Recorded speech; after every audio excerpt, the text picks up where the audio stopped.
लेकिन निवांश शर्मा, क्या बस एक ये राजनीतिक मुद्दा बनकर रह जाएगा? संसद में हम देख रहे हैं वहां आर पार की लड़ाई हो रही है, सड़क पर भी तमाम ट्रेड यूनियंस अगर सड़क पर उतर भी रहे हैं, लेकिन सरकार का तो कहना यही है ना भाई इंतजार कीजिए, फाइनल फ्रेमवर्क आने दीजिए। देखिए पूजा जी, बहुत दुखद है जिस तरह से ट्रेड डील को डिफेंड करने की कोशिश की जा रही है। जिस तरह से कहा जा रहा है कि टेक्नोलॉजी इंडिया में आएगी, तो टेक्नोलॉजी लाने के लिए ट्रेड डील करने की जरूरत नहीं है, आप सीधा टेक्नोलॉजी ले आइए।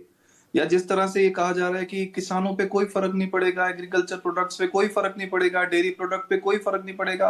अगर फर्क नहीं पड़ेगा तो आप ट्रेड डील में से एग्रीकल्चर डेयरी प्रोडक्ट्स को हटा ही दीजिए ना। डील करनी क्यों है फिर एग्रीकल्चर पे? आज तक हमारे देश में कभी भी किसी भी सरकार ने किसानों का सौदा नहीं किया है। पहली बार हमारे देश में किसानों के लिए, बाहर के किसानों के लिए दरवाजे खोले गए हैं। आप उस पर बहस करते रहिए जितनी मर्जी। बेसिक पॉइंट यह है कि बाहर के किसानों के लिए खोलना ही क्यों है?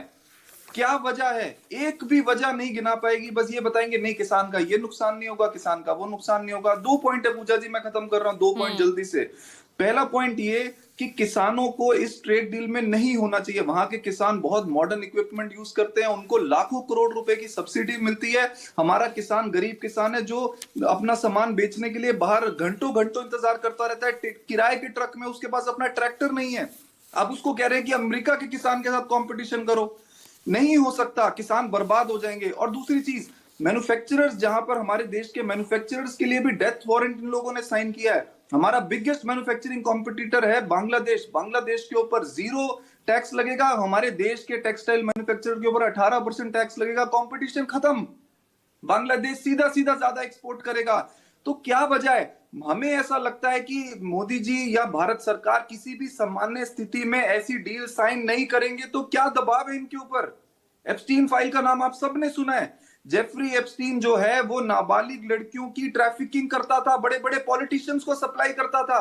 उन फाइलों में नाम आ रहा है इन लोगों का। आप बताइए क्या दबाव है? कौन ब्लैकमेल कर रहा है? आपके आपके जो सबसे बड़े मित्र हैं, जो बीजेपी के सबसे बड़े फंडिंग मशीन है, उनके ऊपर यूएसए में केस दर्ज हो गया 37,000 करोड़ रुपए का।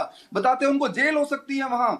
आप किन परिस्थितियों में ये डील साइन करके आए जिसमें किसानों का डेथ वारंट है, जिसके अंदर मैन्युफैक्चरर्स का डेथ वारंट है, और आपने 3% से बढ़ा के 18% टैरिफ कर दिया और उनका 50% से घटा के 0% टैरिफ कर दिया। किसी भी सामान्य परिस्थिति में बीजेपी ये डील साइन नहीं कर सकती। अब चाहे ये जितना मर्जी समझा लें, ये विपक्ष को जितनी मर्जी गाली दे लें, ये हमें जितना मर्जी देश विरोधी बोल दे, लेकिन ये देश के खिलाफ हुई है डील, ये सबको समझ लेना चाहिए। इसमें किसानों का डेथ वारंट है। किसान अगर किसानों के, अरे जब पीयूष गोयल वाणिज्य मंत्री कह रहे हैं कि इस ट्रेड डील में पशुपालन, कृषि, डेयरी सेक्टर के हितों का ध्यान रखा गया है, तो कम से कम उनके फेस वैल्यू पर तो जाइए ना। नहीं तो कृषि मत, जो कॉमर्स मिनिस्टर है वो कह रहे हैं मुझे नहीं पता, आप फॉरेन मिनिस्टर से पूछो। फॉरेन मिनिस्टर कह रहे हैं मुझे नहीं पता, आप कॉमर्स मिनिस्टर से पूछो।